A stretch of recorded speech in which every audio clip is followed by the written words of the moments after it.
So is the world melting down? Are we going to war with China? Is China going to war with us? Are we delisting Chinese companies? What the heck is going on in the world today? Well, President Xi over in China gave a speech, a 2-hour speech. I want to go over it, and well, let's dive in. Hey everyone, this is Chris. Welcome back to the channel. So you may or may not know, I used to be a professor at Tsinghua University, which is the top school in China. It's in Beijing, and in fact, President Xi went to school there.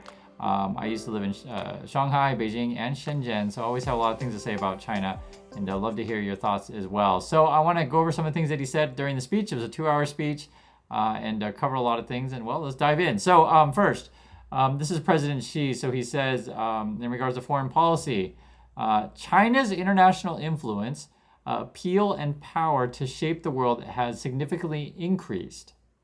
Confronted with drastic changes in the international landscape, we have maintained firm strategic resolve and shown a fighting spirit. Throughout these endeavors, we have safeguarded China's dignity and core interests and kept ourselves well positioned for pursuing development and ensuring security. So, in regards to this kind of stuff, one of the things that I don't think people know enough about, and I'm just telling you, is China's actually expanding quite a bit. They have a lot of influence in Africa. In fact, and this is one of the places that I've mentioned several times that I think the Americans should invest more in Africa. But China is certainly beating us to it. They have looked to expand in Southeast Asia. Vietnam a little bit slower, but in fact, China's been building a lot of casinos, true story, casinos and resorts in places like Cambodia, of all places. They also have been expanding, say, hotels and travel of China's tourism in like the Philippines, these kind of things. Not so sure about Indonesia. If anyone knows about that, please let me know. But basically, they're expand all over the place. I'm not saying good or bad. I'm just saying that that's just what it is. Basically, they're offering, an alternative method, an alternative economical system for countries to join with them. And, as they say here is like, this is Xi again, China's international influence and appeal and power to shape the world has significantly increased, and I would agree with that. Their rising power, and actually it's kind of interesting, it was sort of leading up to the speech where we sort of hear a lot of sort of negative hit pieces on China, basically. But it is what it is. They're supporting the war in Russia. So let's continue. What else did she say? So on sort of more in their economy, this is she saying, Chinese modernization offers humanity a new choice for achieving modernization. So one of the things that's interesting about China, if you don't never been there or don't understand it quite exactly, the basic gist of it is that they are growing quickly, right? The growth is definitely slowing, and one thing that's always hindered them in terms of like, say, exceeding or catching up with the USA, one is there's just a lot of people. I'm sure you guys know that. Two is they've always tried to grow and be modern in sort of economy in a way, but also hold back human rights and human freedom. So the trick has always been, can you be capitalist, which China very much is, but also still maintain controls on the system and also to, maintain controls on the people. I'll give you an example of just capitalist. Sometimes it feels like that China is more free than the USA, meaning that if you have enough money, you can make the rules. Not that things are that different here in USA, but I'm just saying that sometimes it feels more capitalism where you can just buy anything that you want, politicians included. One thing though with modernization, which has sort of been a change with Xi, it just seems like that they're getting more staunch on controlling their tech companies and stuff like that. So this has always been the trick for China is developing the country. And again, maintaining control. The other thing is too, the whole Evergrande situation. I think this has really hurt them, the economy, and we still don't know the full sort of extent of what that's going to be. So that's just some thoughts on that. Other things too, which is directly related on common prosperity, which is sort of a phrase that they always use in China. It's sort of like stability is always a big one, and make sure we're all going in the same team, the same direction. This is Xi's quote. We will steadfastly push for common prosperity. We will improve the system of income distribution. We will ensure more pay for more work and encourage people to achieve prosperity through hard work. We will promote equality of opportunity, increase the income of low-income earners, and expand the size of middle-income group. We will keep income distribution and means of accumulating wealth well regulated. So this kind of thing is this last sentence here, we will keep income distribution and means of accumulating wealth well regulated, is a bit scary to the rich people in China. And this is something that they've been trying to control as well is sort of like don't let people get too rich in order to challenge the Chinese Communist Party. Just ask Jack Ma, the CEO of Alibaba. He basically wanted to start a school slash university to train young entrepreneurs in China to help improve the country, which I think is great. But the Chinese Communist Party saw that as a threat. So this kind of language of like, hey, if you think you're going to get too rich in this country, you got another thing coming. And this is sort of where China holds their own people back, right? So yes, in the USA, and guys, I really get it. We certainly have billionaires and things that maybe abuse power, but it is encouraged to innovate, right? And one of the things that China does is it's just a challenge and a problem is it sort of demotivates people. So in that regard, it is very real. If you sort of take away the motivation for people, you just have less opportunity to innovate. Yes, people still want to start companies. Yes, people still want to have a better life for their kids. But one of the things that is a big deal in China is sometimes you always wonder about, do the politicians believe the words coming out of their mouth? Because almost every powerful and rich person in China, they send their kids to school in the USA, Canada, London, etc. England, I should say, not London, but you understand what I'm saying. And so, it's a lot of this stuff is posturing, but it is real in the sense that they are trying to essentially help the poor people in China. They always have, but to mostly for show.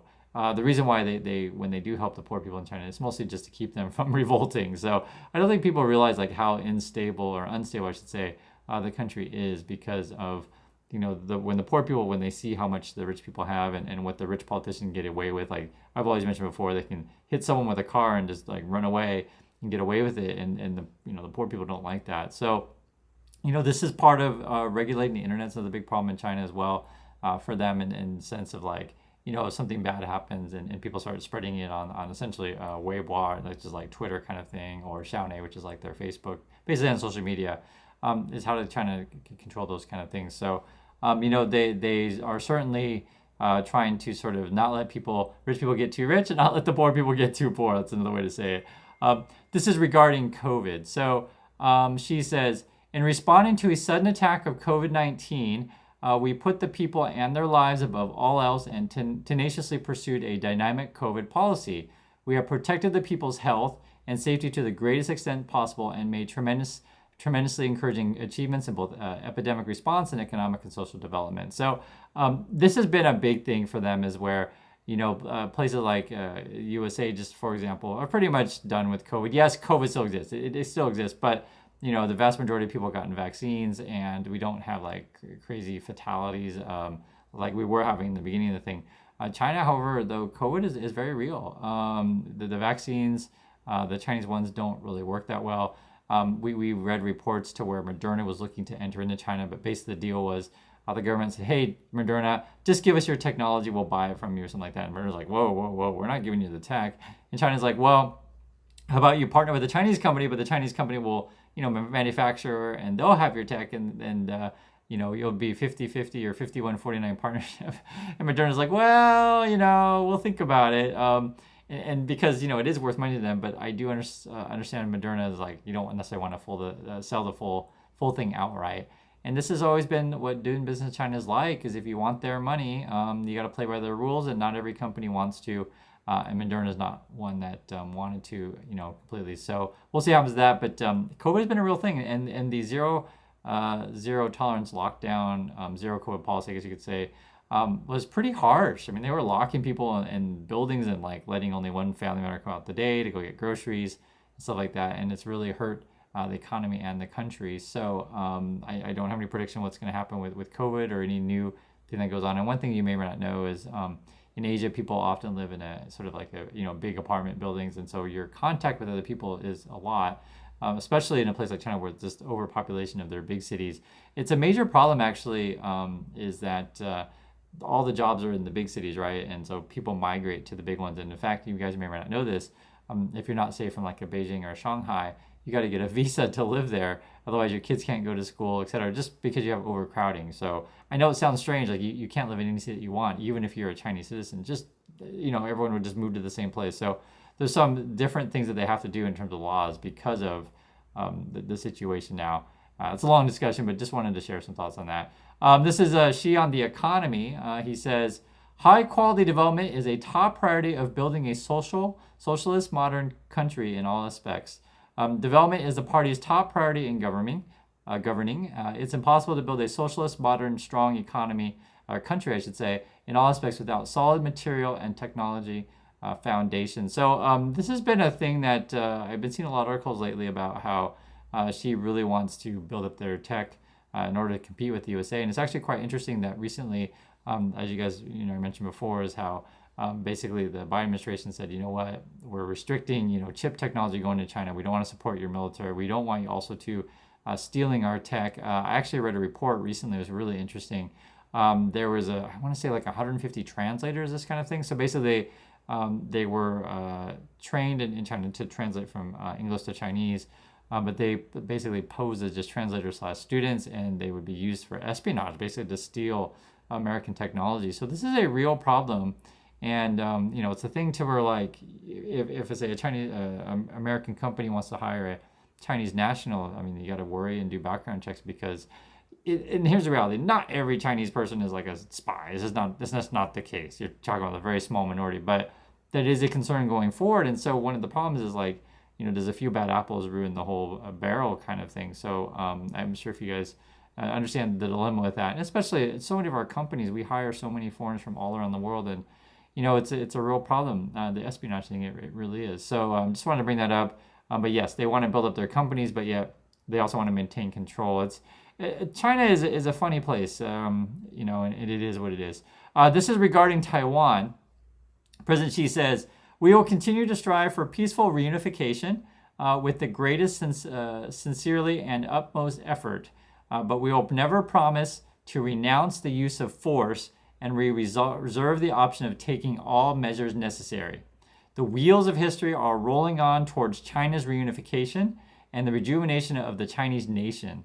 The complete reunification of our country must be realized, and it can, without a doubt, be realized. So, they always talk tough on Taiwan, but recently it just seems a little bit more crazy.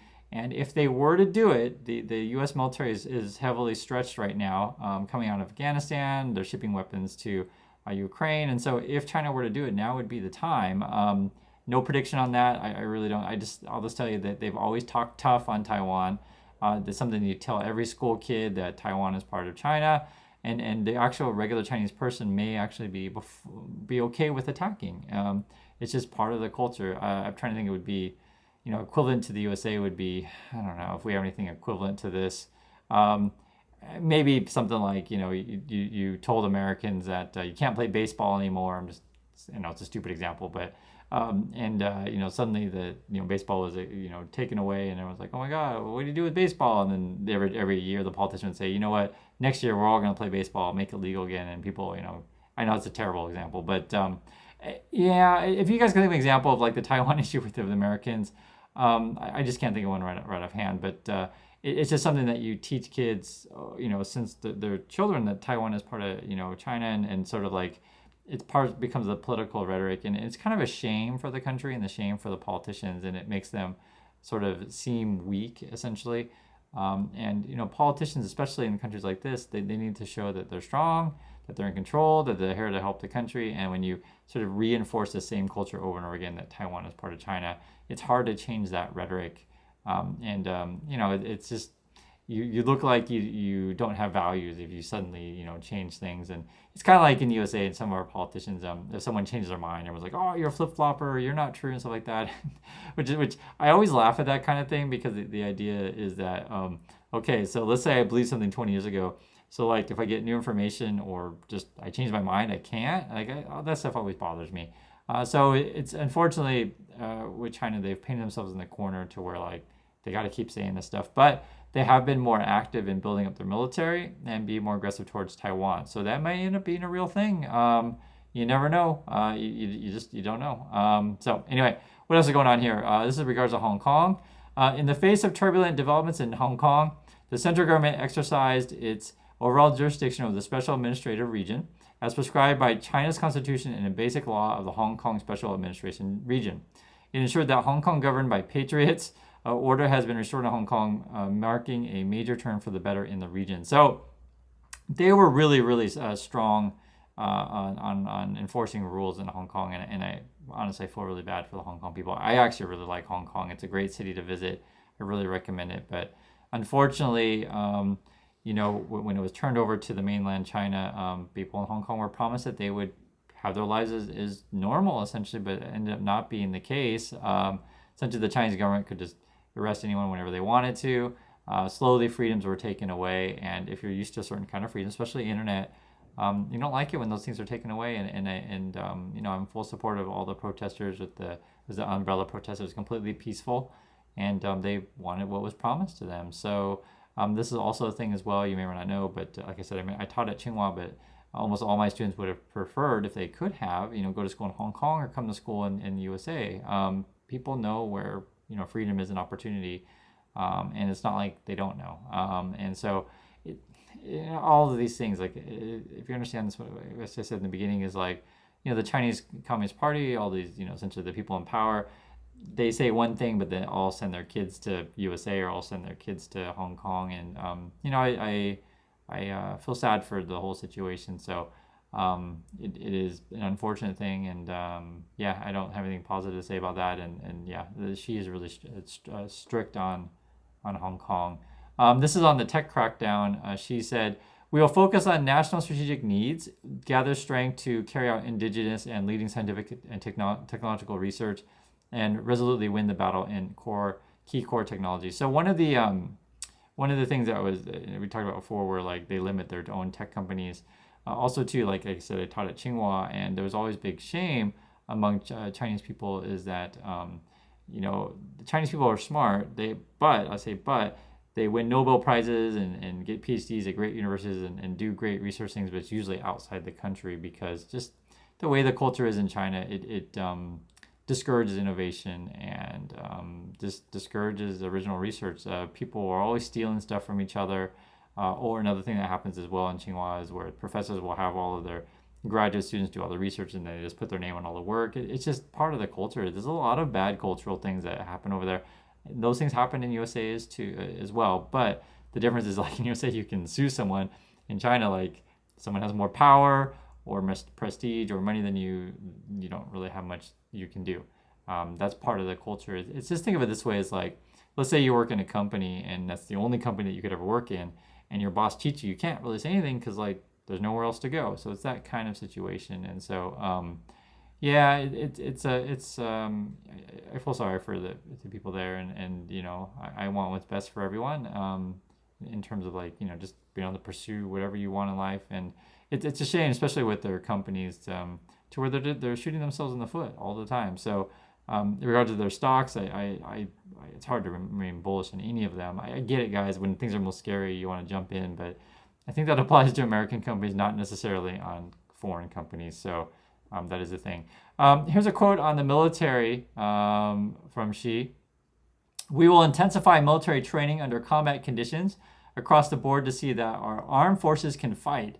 We will innovate new military strategic guidance and develop strategies and tactics for the people's war, establish a strong system of strategic deterrence, increase the proportion of new domain forces with new combat capabilities, and intensify military training under combat conditions." So my understanding is that China has a very active unit or force, or you want to say, in cyber warfare. So that is a real thing, be it hacking for information, be it hacking to turn off utilities, power, this kind of thing. Also to the war of social media and information. China is adept in this kind of stuff. In terms of like an actual war between, say, U.S. and China, like I said, now would be a time to do it. My understanding or my feeling is that the U.S. has better technology. However, China's probably got the numbers, so it would be a crazy. We just don't want to talk about it. It would be a crazy situation if the two basically superpowers were to fight. Let's hope we can avoid all that at all costs. The thing that's just most worrying is just that the sort of the tough record keeps getting stronger. And one of the things is that U.S. companies are sort of tied to China, but like I said, that recently that whole chip disaster, or what you want to call it, decoupling, sort of just cutting off completely. And I don't disagree with the Biden administration at all necessarily. I don't think it's crazy to say, hey, we don't want our technology to be spying on Chinese people, or to be spying on us, or to be building up the military. I don't think it's a crazy thing to say. However, you do want to maintain trade between countries if you can, but who knows? It just seems like things are worsening. I will say, though, that the regular Chinese person, they still want to buy an iPhone. They still want to buy NVIDIA. It's not like they don't want to buy these things. There is a rise of Chinese brands. When I was there, that was a relatively new thing. I think now it's even stronger because the quality of those things are getting to be pretty good. There's like Huawei phones are totally fine, and there's other brands out there, just for example. But oftentimes, though, China does tend to copy what they do in the US, or say, what Apple does or Microsoft does, those kind of things, because the innovation is there. And as I mentioned before, Chinese people work at these companies, so it's not like they're not smart. Just they get better pay and better treatment in the USA, so they're going to leave. Regarding the military as well, my understanding is they are selling weapons to other places, but they do source parts. How can I say?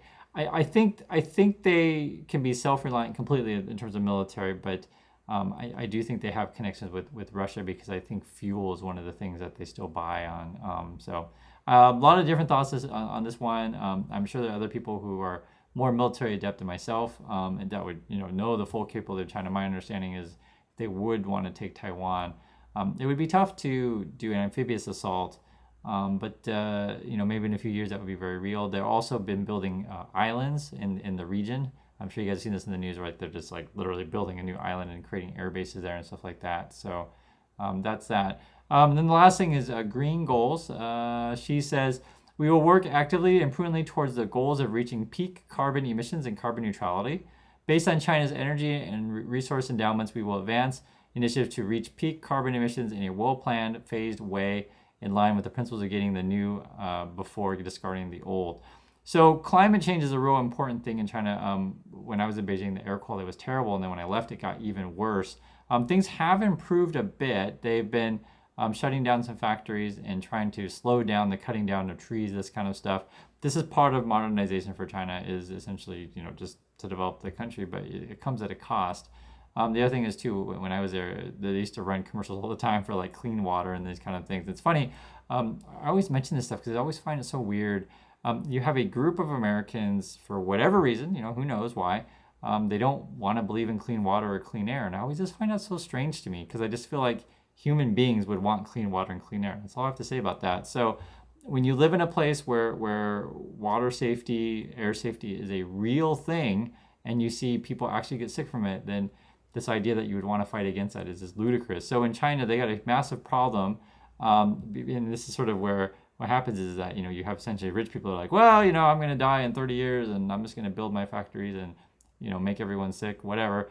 That happens in China, happens in the USA, and to me, it's just such a selfish and I guess overtly capitalist thing. And you guys get my feeling on this. I just don't think it's a crazy thing to say, hey, clean water, clean air is good, and I want to do whatever I can to maintain that. But I'm just telling you guys, it is a real problem in China. In fact, in Korea, air quality is a problem as well, because when China air is really, really dirty, essentially what happens is, the air from China, they just starts blowing towards Korea and then eventually blows towards Japan. And not much you can do when pollution comes your way. And, we have air cleaners at our house here in Korea, and many people do in China and Korea and Japan, etc., because you want to keep the air clean. So you do want to pay attention to this stuff. What China will say, though, they'll say, well, you USA, you developed, you didn't care about the environment, and look how rich you are. We want to be rich too. So, I mean, that's where the USA is like a bunch of hypocrites. So, you can't really, it's like telling people, yeah, you can't have, nuclear weapons, but we can, that kind of stuff. So, I get their arguments that they make, but it is a shame, though, when you dirty environment for development. So, anyway, these are all the just different thoughts on what she said. It's nothing necessarily out of the ordinary for these kind of speeches, but I would say I just feel like relationships are getting worse, and the big one was really just the relationship that China has with Russia. So I just keep saying I hope that war ends soon, and I hopefully don't go to war with China. I don't know. I don't want to make any predictions on that, because I just don't know, because the world can be really unpredictable. Let's hope there's no problems, though, because too many relationships between Chinese people and Americans. And if you've ever been to China, or haven't been to China, I should say, if you've ever been there, you'll know it's a great place. If you haven't been there, I really encourage you to visit. It's just a great place to visit, and you'll realize, like, yes, the government is definitely not the people, and you'll find that Chinese people are actually really quite friendly. So anyway, everyone, thanks for watching. Let me hear your thoughts, and I'll catch you next video.